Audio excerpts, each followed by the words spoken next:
물론 여긴 국민 라디오.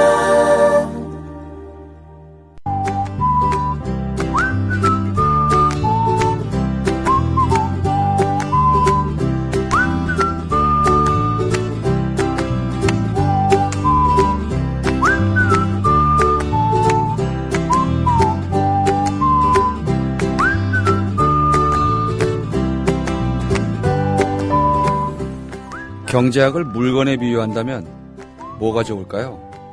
남보다 빨리 많이 돈을 벌게 해주는 자동차일까요?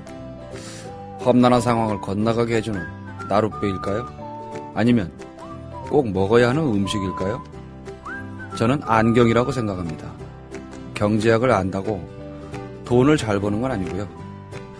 우리가 경제학을 통해서 자신의 어려움을 건너갈 정도로 큰 사업을 하는 것도 아닙니다. 그러나 자본주의 사회에 살아가면서 의혹과 부당함을 느끼는 적 많지 않습니까? 이런 모순과 갈등을 올바르게 볼 수 있는 안경이 바로 경제학이라고 생각합니다. 알게 되면 번민이 줄고 해결책도 마련할 수 있습니다. 오늘도 어제에 이어 장하준이 선물한 안경을 착용해 보겠습니다.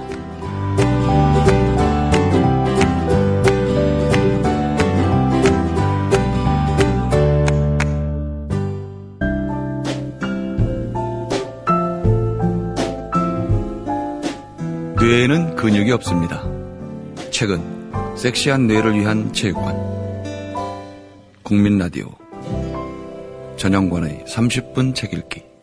네, 박현경 씨 모셨습니다. 안녕하세요. 네, 안녕하세요. 네, 어제에 이어 장하준의 나머지 이야기를 듣겠습니다. 네, 장하준의 경제학 강의라는 책을 소개해드리고 있습니다. 네. 네, 장하준 교수는 케임브리지대 교수라고 지난 시간에 말씀드렸지만 이제 국제적인 경제학자의 위치에 세계적인 석학으로 올라섰고요. 네. 올해 이제 영국 정치평론지 프로스펙트가 매년 발표하는 세계적인 사상가 50인 중에 9위에 올랐습니다. 근데 거기에 이제 순위에 랭크된 사람들은 굉장한 슬래버의 지적이 12위 이런데 이제 예. 장하준 교수가 19위인 거죠. 엄청난 사상가인데도 불구하고 이제 제가 지난 시간에 말씀드렸지만 수학을 하지 않거든요. 그래서 그런 세계적 사상가로 인정받지만 수학을 하지 않는다는 이유로 경제학자 취급을 잘 안 하려고 하는 주류 경제학자들이. 자기네 나와바리를 지키려는 의도도 있을 것 같아요. 네, 그렇습니다. 네. 그리고 주류인 신고전주의에 이제 배타적이라기보다 좀 다른 학파랑 융합해야 된다. 칵테일 같이 융합해야 된다. 이런 특이한 사상을 얘기하기 때문에 그런 아성에 도전하는 아주 다윗과 골리앗 같은 그런 존재이기 때문에 그렇긴 한데 일단 숫자에 대해서는 장하준 교수가 제가 지난 시간에 말씀드린 실제 숫자를 조금씩 보여주거든요. 근데 그 이유가 그러니까 인터넷이 발달한 요즘에는 누구나 언제라도 그런 숫자들은 다 찾아볼 수 있기 때문에 기억할 필요가 없다는 거예요. 맞습니다. 예, 그걸 외우고 이럴 필요도 없고 바뀌는 거고. 근데 다만 독자들이 어떤 숫자를 찾아봐야 되는지 알아야 되잖아요. 어떤 숫자가 중요한지. 그래서 실제 숫자들, 이게 그냥 정말 중요한 숫자들이겠죠. 실제 숫자들과 그런 것을 좀 익숙해지는 게 중요하다고 생각해서 그래서 그게 어떻게 현실에 반영되는지 이런 감을 잡아야 되고 예를 들면 중국의 그 국내 총생산 얘기할 때 그게 수백억 달러인지 수천조 달러인지 이런 거 알아야 될 거 아니에요. 단위는 알아야 될 거 아니에요. 최소한, 그리고 남아프리카 공화국의 실업률이 세계에서 가장 높은 수준이라고 말할 때 그게 15%일까 30%일까 이런 거. 그런 거를 위해서 실제 숫자를 조금 소개했습니다. 굉장히 합리적이죠. 네, 나머지 숫자들은 사실은 찾으려고 들면 얼마든지 있고 우리나라 같은 경우도 통계청 홈페이지에 가면 어지간한 통계나 이런 건 다 있어요. 네. 충분히 인용할 만한 당장 작년 거 이런 것까지 다 찾기는 어려워도 그간에 몇 년 전 거 이런 거 충분히 다 확인이 가능합니다. 네. 그래서 장하준 교수 이 책을 집필하면서도 고민을 했겠지만 이 책을 다 읽는다고 해서 독자들이 갑자기 모든 생각이 다 바뀌어서 막 나라나 아니면 세계 이런 게 맞다라고 주장하기에는 굉장히 시간이 걸릴 거 아니에요. 그래서 뭐라고 얘기를 했냐면 기존 경제 질서를 바꾸기가 어렵다는 것을 인정한다 해서 지난 30여 년 동안 세계를 풍미한 경제 체제보다 더 역동적이고 더 안정적이고 더 평등하고 더 지속 가능한 체제를 만들어내기 위한 싸움을 포기해야 한단 말은 절대 아니다. 그렇다 변화는 어렵다. 그러나 장기적으로 충분히 많은 수의 사람이 하나의 목표를 위해 싸우면 불가능한 일도 이루어진다. 2008년 글로벌 금융위기는 더 이상 경제를 전문 경제학자와 기술 관료에게 맡겨둘 수 없다는 사실을 처참하게 깨닫게 해주었다. 이제 우리 모두는 능동적인 경제 시민이 되어 경제의 운영에 참여해야 한다. 라고 이제 에필로그에 썼습니다. 저는 이제 금융이 제일 뭐라 그럴까요? 위험천만한 거라고 생각을 하는 게 네. 그 금융이 그동안은 우리가 생산을 위해서 필요한 돈이었다고 네. 초기에는 이제 그렇게 해서 설비 투자를 위해서 융자를 받아다가 공장을 짓고 거기서 생산된 물건을 팔아서 융자금 갚고 기업이 유지가 되고 네. 그랬는데 실제로 금융위기라는 거는 1%에 빌려서 2%에 빌려주고 네. 2%에 빌려서 3%에 빌려주고 네. 이상한 합성 대출 상품을 만들어 놓고 네. 그거를 돈이 계속 돌아가는 거예요. 트리플 등급을 매겨놓고 네. 그냥 호도한 거죠. 이게 네. 좋은 말도 안 상품이야. 되는 건데 생산이 없는 네. 돈만 돌아가는 네. 중간중간에 여러 사람 머리 좋은 사람들이 이자만 따먹는 꼴이 네. 됐는데 아유 참 위험하다고 생각이 됐고 물론 저는 뭐 큰 피해를 볼 만큼 경제적인 일을 하는 사람이 아니라서 네. 문제는 아니었지만 실제로 기업을 하는 분들은 뭐 엄청난 타격을 받았을 네, 건데요. 기업뿐만 아니라 이제 네. 금융규제 완화, 뭐 복지예산 삭감, 의료 개혁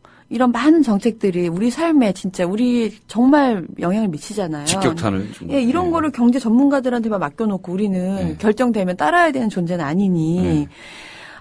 경제 사용자인 우리 모든 시민들이 좀 경제에 대해서 좀 그것도 알아야 된다는 게 전문가처럼 알 필요도 없는 거고요. 좀만 관심을 가지면 된다는 기본 거죠. 원리만 좀 제대로 네. 파악을 하고 있어도. 네. 그래서 이 책은 굉장한 그냥 아주 평이한 얘기지만 경제학 입문서로서 우리가 읽을 수 있는 이제 뭐 장하정 교수의 얘기하면 뭐 자전거 배우듯이 그런 언어들 뭐 우리 컴퓨터 배울 때 조금 언어 배우잖아요. 예. 그런 것처럼 조그만 새로운 언어를 조금만 익히고 사용법을 조금만 배우면 누구나 능동적인 경제시민이 되는데 어렵지 않다라는 얘기입니다. 그 진입 장벽이 굉장히 높긴 해요. 저도 이 책을 처음에 이제 소개해야겠다고 마음먹고 할 때 어려울까봐 그리고 막 처음에 막 뭐 언론들 나오니까요. 이론들 나오면서 좀 부담감도 있었는데 읽다 보니 그런 게 아니었구나. 그리고 지금 제가 말씀드린 대로 장하준 교수가 말하고 싶었던 거는 딱 이거였던 거죠. 그냥 쉽고 상식이 95%고 누구나 조금만 언어를 습득하면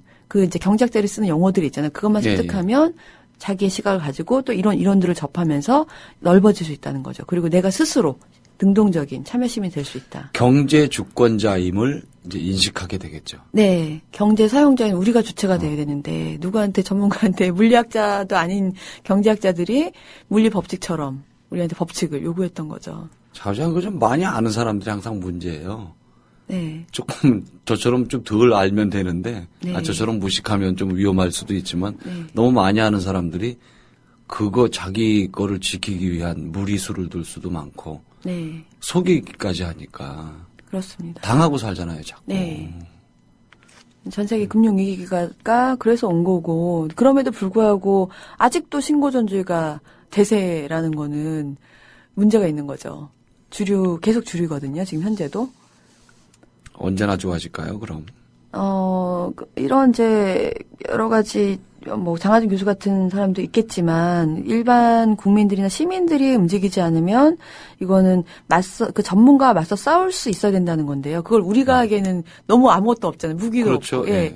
사소한 이런 책이라도 읽고 어느 정도 이제 지식을 갖추면 그런 전문가들이 말하는 게 다 잘못됐다. 내지는 거짓됐다라는 거를 맞서 싸울 수 있다는 거죠. 시민단체들도 이제 시민단체 경제 전문가들도 많이 있으니까 그 사람들이 이렇게 입법 과정에 참여를 하거나 아니면 압력을 행사할 수도 있겠네요. 네, 그렇습니다. 그러면 조금 나은 정책이 되거나 맞는 정책이 되거나. 네. 그래서 실제로 2008년도 이제 금융위기 이후에 그동안 그렇게 시장 만능을 이제 막 얘기했던 신자유주의와 뭐 그걸 뒷받침해온 신고전 악파가 이제 그런 경제학 언론의 이론에 대해서 굉장히 회의감과 비난이 팽배했음에도 불구하고 그리고 각 대학에서 경제학 교과서를 좀 바꾸자 이거 잘못됐다라는 네. 학생들의 움직임이 있음에도 불구하고 아무도요 기존에 그 경제학 기본 체제를 정확히 어디서 어떻게 바꿔야 되는지를 누구도 쉽게 의견을 내지 못하는 상황이었다는 거예요. 그리고 유일한 30년 가까이 경제학의 유일한 적자인 양 주류를 계속 자처한 경제학파 신고전파 경제학의 아성이 그만큼 굳건하다는 겁니다.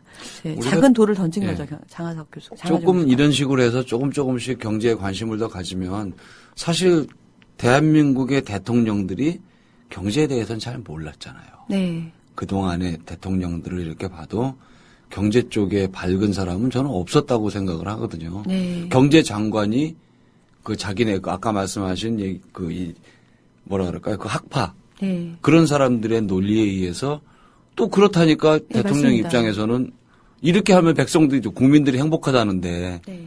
방법이 없잖아요. 네. 자기가 다 검증을 못 하니까. 네. 그래서 이 오류가 많이 생겼는데 지금 말씀하신 대로 이런 책을 우리가 지금부터 열심히 보고 고등학생들도 보고 하면 점점 경제에 대한 관심도 많아지고 그러다 보면 경제에 정말 깊이를 가진 대통령도 나올 수 있을 것 같아요. 네. 그러면 많이 달라지겠죠. 네. 내가 살아있는 동안에 나와야 될 텐데. 네, 경제학자들을 믿지 말아야 되는데 경제학자들을 믿을 수밖에 없는 현실이 좀 그렇고 그리고 일반 시민 대중과 유리된 그 일부 경제학자들의 지적 유의 대상으로 지금 되고 있는 경제라는 학문을 네. 진짜 시민들에게 되돌리자. 자기들 한마디에 따라서 정말 제가 그 집 얘기도 했지만 서민들한테는 집보다 큰 게 없잖아요. 네. 그걸 뭐 사라 사지 마라. 대출 뭐 안 해준다, 뭐 한다, 뭐 더 해줄게 살아. 비뜯어서 집 사라는 나라는 우리나라밖에 없을 거예요. 네. 그러고서 그게 어떻게 경제 진작이 됩니까? 제가 이 책 준비하면서 이제 그 보통 유명 저자들 같은 경우에는 책 출간하고 나서 대대적으로 기자 간담회를 갖습니다. 그럼 이제 기자분들이 보통은 책을 보도자료를 만들어서 편집자가 만들어서 이렇게 릴리스를 하면 한 주에 이제 온 책들을 보고 어느 책을 소개할까 이렇게 하는데 이제 장하정 교수는 워낙 유명한 분이시니 그래서 기자 간담회를 했는데 그래서 기사들을 쭉 봤는데 뭐 대부분의 기자들이 우리나라의 경제 정책 나 박근혜 정부가 내놓은 뭐 이런 정책에 대해서 어떻게 생각하느냐 그리고 세계가 어떻게 될 것이냐 이런 거를 가장 확실한 질문이네요. 예, 엄청나게 질문을 하는데 이제 굉장히 레디컬하더라고요. 그리고 이렇게 주저하지 않고 뭐가 잘못됐다. 뭐 박근혜 정부 이걸 잘못하고 있다. 이런 얘기를 마음껏 하고 이제 제가 좀 위기의식을 느끼면서 본 거는 지금 미국이나 영국이나 이쪽에 주식 버블이 굉장하대요. 그래서 다시 한번 금융 위기가 올 수 있다는 거예요. 그래서 어떤 기자가 그럼 몇 년 안에 온다는 겁니까? 했더니 자기가 몇 년이라고 얘기하면 이건 좀 문제가 되니까 그렇죠. 분명히 온다는 거죠. 그러니까 부동산 버블처럼 지금 영국 같은 경우 굉장히 많이 주식이 올랐대요. 그리고 그러면은 저희가 이런 상황을 모른다면 준비를 못 하잖아요. 못 하죠. 예. 그리고 부동산을 어떻게 다시 뭐 해서 가격을 올려서 그걸로 해서 경제를 좀 부흥시키려는 건 정말 잘못된 거니까 우리는 절대 그렇게 하면 안 된다는 거예요. 말도 안 되는 거예요. 또 다시 그렇게 하면 안 된다는 거죠. 절대 안 되는데 또 그런 짓들을 하고 있습니다. 네. 그래서 뭐 여러 가지 뭐 문제에 대해서 질의한 이제 기사가 있으니까 이제 청취자분들도 한번 읽어보시면 뭐 책은 그냥 교과서니까요. 그 현재 지금 우리나라에 대한 그 질의응답이 있으니까 한번 참고해 보시면 좋을 것 같습니다. 좀 전에 현경 씨 말씀하신 것처럼 뭐 우리 애청자 여러분들 중에 나는 뭐 조그만 집이 하나 있다 아니면 전세다 그냥 월급 받고 뭐 이렇게 간신히 산다 그게 나랑 무슨 상관이 있을까라고 생각하시면 큰일 난다는 거죠. 세금이 더 늘어나고 내 복지 혜택이 줄고 의료보험료가 올라가든지 뭐 온갖 내가 내야 될 고정비들이 올라가게 되는 경우가 생기니까 결국은 경제가 나한테 직격탄을 날리는 거잖아요. 여러분들도 관심을 많이 가지셔야 됩니다. 네, 그렇습니다. 그래서 참 기사를 보면서 좀 우울하기도 했는데요. 그나마 그래도 이렇게 질의할 수 있는 사람이 있다는 거, 질문할 수 있는 사람이 없었잖아요. 누가 속 시원하게 우리나라 어떻게 됩니까?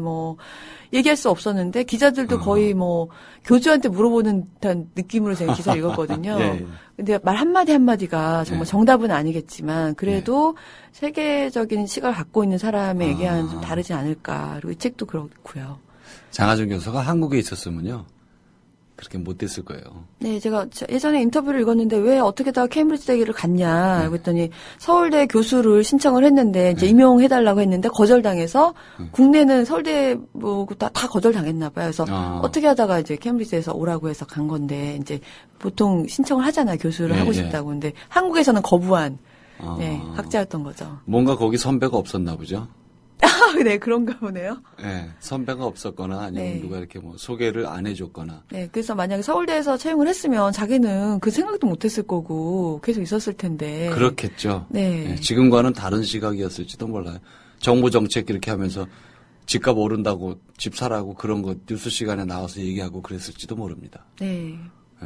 그렇습니다. 이건 제가 지금 장하준을 폄하하는 게 아니라 우리나라 환경이 그래서 숲이 나무를 결정한다. 이 나라에 살면 그럴 수밖에 없는 환경에 자꾸 노출되는 거예요. 네. 그럼 그 사람도 따라가게 되고 그러다가 대학에서 밀려날 수도 있고. 장하준이라면 제 생각엔 하다가 아마 그냥 엎었을 것 같아요. 아유 웃기는 사람들이네 그러고 엎었을 것 같아요. 채용을 안 했으니까요. 그런 상황인데 채용 절대 안 되는 보니까 또 굉장히 주류에 붙지 않는 스타일이고 세계 경제학자들이 다 너는 사이비야 이렇게 얘기할 것도 꿋꿋이 견디면서 한동안 말이 그런 기사들도 많이 나왔었죠. 있음인데도 불구하고 국내에서는 더 심할 수도 있었겠죠. 그러면은 계속 시간 강사를 하고 계셨을 수도 있는.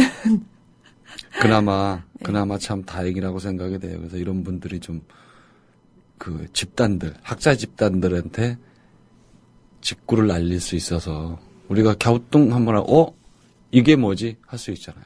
네. 의문을 주시는 분인데. 그래서 이 책이 이제 경제학자들, 기존의 경제 이론가 경제학자들을 순한 말투를 쓰고 있지만 굉장히, 비난을 하고 있는데요. 예를 들면, 기존의 경제학들이 왜 시민들이나 국민들이나 일반 독자들이나 한테, 소외됐었는지, 자기네들만의 전형을 했었는지는 그 경제학자들이 지적 오만에, 경제 이론도 지적 오만에 빠져 있었다고 질타를 합니다. 그러니까 말은 되게 쉽게 쓰고 편리하게 썼지만 굉장히 내용은 결국은 그거죠. 경제학자들이 봤을 때 이거 너무 심한 거 아니야? 우리를 뭘로 보는 거야? 이렇게 보여지는데요. 그래서 전문가들이 자기네들만의 아성을 구축하려고 일반 시민들을 유리시켰고 물리학 법칙처럼 계속 이런 세계를 자기네가 다 설명할 수 있는 것처럼 심지어는 괴짜 경제학이라는 책을 이제 예를 드는데요. 경제에 대한 책 내용은 하나도 없고 그 경제학 이론으로 세상을 다 막 얘기하는 거예요. 이런저런 모든 걸 다 설명할 수 있다는 듯이 얼마나 이게 오만한 거냐라는 거죠. 경제도 설명 못하면서 장님 코끼리 만지는 거랑 다를 바가 없죠. 네, 모든 거를 다 결정할 수 있는 경제는 설명 못하면서 다른 전 분야에 대해서 경제 이론을 얘기할 수 있다는 식으로 얘기한다. 기존의 경제학이 그렇다는 거죠. 역시 위험합니다. 그것도. 네. 그래서 기존에 혹시 경제학 책을 최근에 읽어보신 적이 있으신가요? 저는 그들이 말하지 않는 23가지 이후에는 본 건 없는 것 같아요. 네. 그래서 저는 사실 경제를 대학 때 경제 교양 수업으로 한 번 듣고 더 이상 한 번 듣고 안 들었던 게 수학이나 이런 그래프랑 여러 가지 계산하는 게 너무 많이 나서. 왜 그렇게 가르치냐는 거죠. 그래서 저는 경제학에 대해서 그냥 원론에서 한번 들어보려고 했던 건데 뭘 수학을 풀어야 되고 너무 어려운 거예요. 그래서 그다음부터는 아예 경제는 나랑은 할 수 없는 교양 수업도 할 수 없는 그런 분야라고 생각했었거든요. 저는 교양 경제학 같은 경우는 이런 식의 책들 세상이 굴러가고 있는 속에 경제학이 어떻게 숨어 있고 이런 걸 이렇게 얘기를 해줬으면 좋겠어요. 이렇게 숫자 들이대고 무슨 법칙 이게 공식은 어떻고 어떻게 풀고 그거 어차피 몰라도 돼요. 네, 그러니까 경제 역사를 왜 얘기를 안 해주고 숫자를 얘기했는지는 모르겠지만 그래서 이 책에서는 자본주의 간단한 역사에 대해서 또 서술해 놓고 있습니다. 그게 이제 일부에서 얘기를 하고 있는데요. 이 보통은 역사에 대해서 아무도 얘기를 안 한다는 거예요. 경제 역사에 대해서. 예. 어떻게 자본주의가 시작됐고 어떻게 산업혁명이 왔고 예. 그 와중에 뭐가 러다이트가 왜 내려졌고 이런 것들을 고등학교 때 역사 뭐 그 사회 시간에 배우긴 조금 배웠던 것 같아요. 세계사 시간에 네. 잠깐 배우죠. 조금 배웠지만 그게 어떻게 경제 이론이랑 엮여서 움직였고 이런 거를 일목요연하게 쫙 보여주거든요. 그냥 그러면서 산업혁명 정도만 배웠죠. 그렇죠. 그래서 자본주의의 한근기가 어떻게 되고 현재까지 지금 신자유주의 흥망까지 보여줍니다.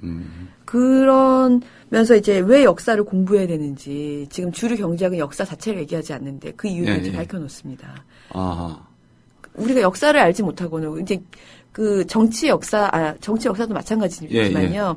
현재 역사를 알려면 뭐 정치를 하거나 하려면 과거의 역사를 돌아보고 당연히요. 잘 해야 되잖아. 근데 경제만 유일하게 그걸 안 하고 있다는 거예요. 그래서 경제 역사, 자본주의 간단한 역사를 보고 그러면 그 관련해서 또 이제 그 뭐 소련이나 아니 러시아나 뭐 이런 쪽에 그런 쪽에 또 역사도 봐야 되는 거고요. 어떻게 자본주의 대립해 왔는지 그리고 흡수됐는지 자본주의가 언제 결정적인 그 이제 절정을 맞았는지 지금 어떻게 되고 있는지 이런 걸 알아야지 저희도 움직일 거 아니에요.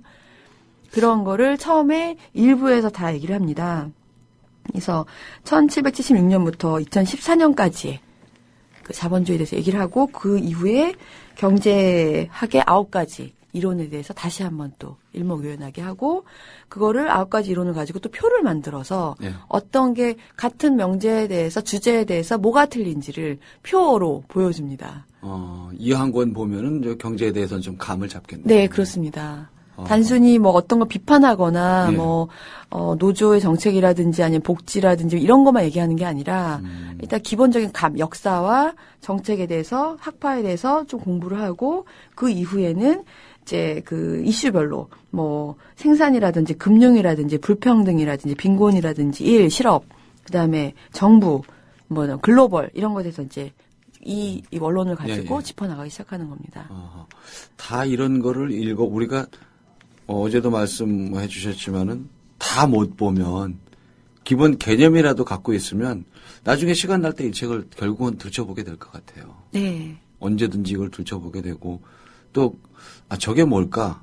이렇게 이제 뭐 신문을 보거나 해서 단순히 용어야 뭐 인터넷에서 검색이 가능하지만 원리나 이런 거는 또 이 책을 통해서 찾아보고 의문도 풀고 분노하기도 하겠죠. 네. 행동도 2부는 그런 경제학 이론에 대해서 2부는 경제학 사용하기 그 가이드거든요. 사용자 가이드인데 오히려 2부 쪽은 여러 가지 사례랑해서 뭐 자기가 관심 있는 분야 뭐 난 실업에 관심이 있어 그런 그 분야를 보면 되겠지만 1부가 좀 어렵긴 해요. 이론들이 막 나와서 근데 1부로 좀 무장하는 거를 좀 갖추는데 주력을 했더라고요. 굉장히 많은 페이지를 할애해서 일부 특히 역사와 아까 말씀드린 대로 이론에 대해서 얘기를 하고 있거든요. 그래서 조금 힘드시더라도 읽어보시면 뒷부분은 굉장히 재밌게 읽으실 수 있을 겁니다. 소설이나 이런 것과는 다르게 이것도 또 자기한테 굉장히 양식이 되고 읽어두면 또 아이들이 이렇게 질문을 할 때 네, 그렇죠. 조금 더 멋지게 그 예를 들어서 엄마나 아빠의 그 대답 하나가 그 아이의 경제관념을 좌우할 수도 있을 거예요. 평생의 관념을. 그때 들은 한마디 애가 들으면서 이런 거였어라고 하는 그 하나가 걔의 인생을 바꿀 수도 있는데 엄마 아빠들이 조금 더 유심히 보시면 도움이 될 것 같습니다. 네. 정말 맞는 말씀이신데요. 이렇게 하시면 사시겠지? 아니, 근데 이미 베스트셀러고 저는 우리나라 그 독자들의 수준이 이 정도였구나라고 느낀 게 이런 책이 베스트셀러 1위를 한다는 게 너무 기쁘고요.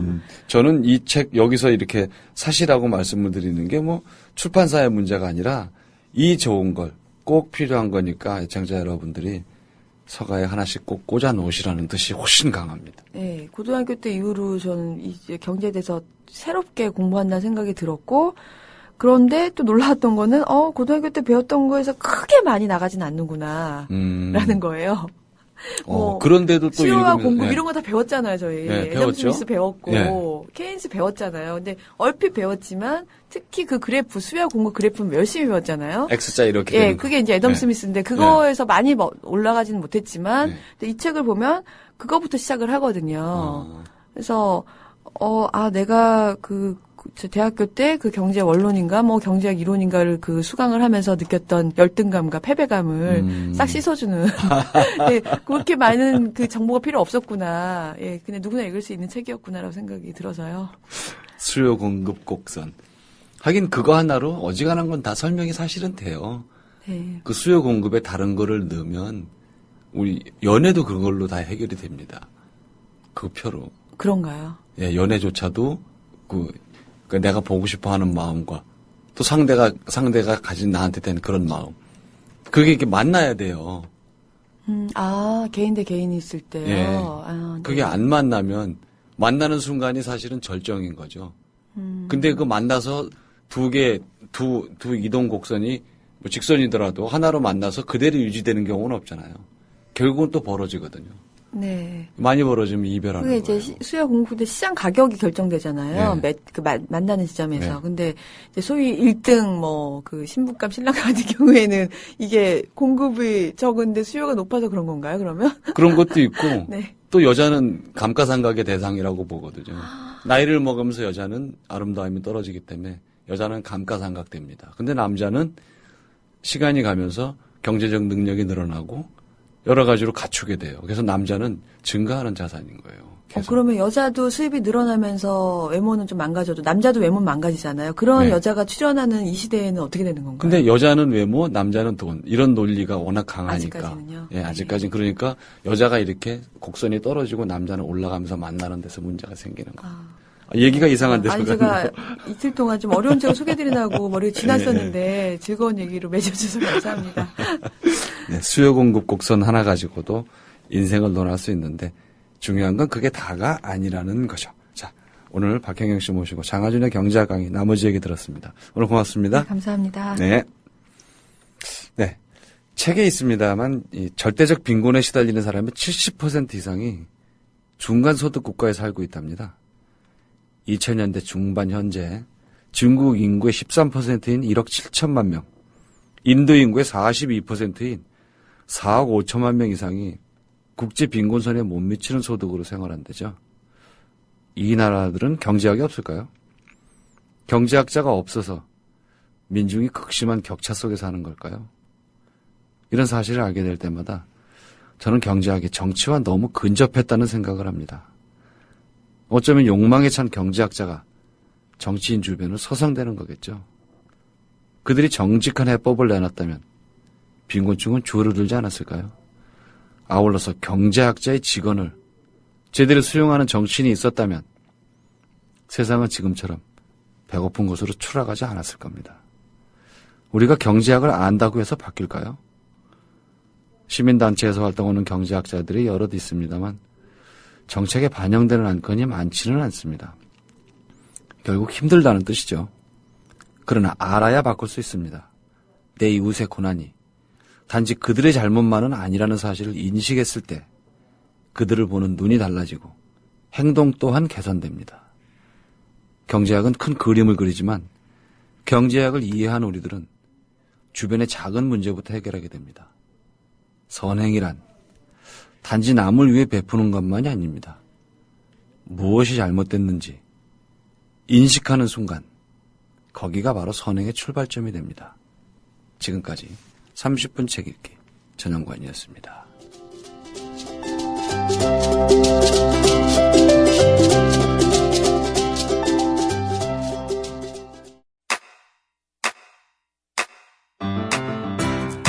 국민 라디오 지지하는 4가지 방법 아시나요? 다운로드하기, 별점 주기, 댓글 달기, 구독하기. 국민 라디오를 보다 많은 이들에게 전할 수 있는 가장 손쉬운 방법. 다운로드하기, 별점 주기, 댓글 달기, 구독하기. 잊지 마세요. 다운로드하기, 별점 주기, 댓글 달기, 구독하기. 국민 라디오